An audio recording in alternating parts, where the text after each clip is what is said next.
Back to my channel. আজকে আমি আপনাদের জন্য বার্গারের পেটি রেসিপি তৈরি করব। তার জন্য আমি এখানে ব্রেডকে পানিতে ভিজিয়ে নিয়েছি। এখানে মুরগির বুকের মাংস পেস্ট করে নিয়েছি, সেগুলো আমি এখন এখানে দিয়ে দিয়েছি। আমি এখন এখানে নিয়েছি ধনিয়া গুঁড়া, মরিচ গুঁড়া, লাল মরিচ গুঁড়া, জিরা গুঁড়া আর ব্ল্যাক পেপার। আমি এখানে মশলাগুলো দিয়ে দিচ্ছি। আমি এখানে লবণ দিয়ে দিচ্ছি। আমি এখন এখানে কাঁচামরিচ কুচি দিয়ে দিচ্ছি। এখন আমি এখানে পরিমাণ মতো সয়া সস দিয়ে দিচ্ছি। আমি এখানে আদা রসুনের পেস্ট দিয়ে দিব।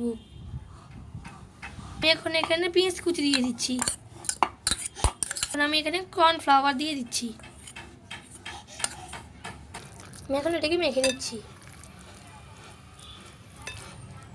আপনারা সয়া সসটা একটু বুঝে শুনে দিবেন, কারণ আমি এখানে প্রথম লবণ দিয়ে দিয়েছিলাম। সয়া সসে লবণ থাকে, তার জন্য সয়া সস একটু বুঝে শুনে দেওয়া লাগবে।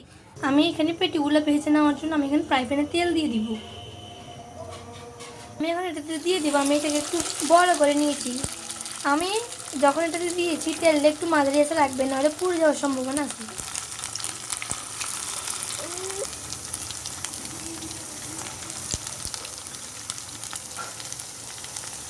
ওগুলো হতে থাকুক, আমি ততক্ষণে সসটা বানিয়ে নিব।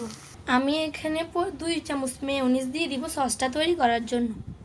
চীনা মেয়োনিজটা আমি এখানে দিয়ে দিব 2 চামচ। এখানে 2 চামচ মেয়োনিজ দিয়ে দিয়েছি। এখন আমি এখানে টমেটো কেচাপ দিয়ে দিব।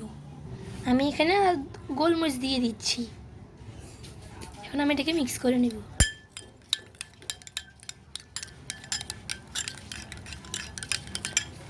আমার সসটা তৈরি হয়ে গিয়েছে।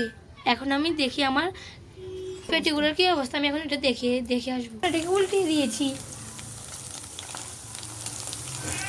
আমি এখানে 2টা পেটি ভেজে নিয়েছি। এখন আমি এগুলোকে সার্ভ করে দেখাবো আপনাদের সাথে। আমি এখানে রেডিমেড পান নিয়ে নিয়েছি। এখন আমি এগুলোকে কেটে নিচ্ছি। আমি এখন যে সসটা তৈরি করছিলাম সেই সসটা আমি এখন এখানে দিয়ে দিচ্ছি।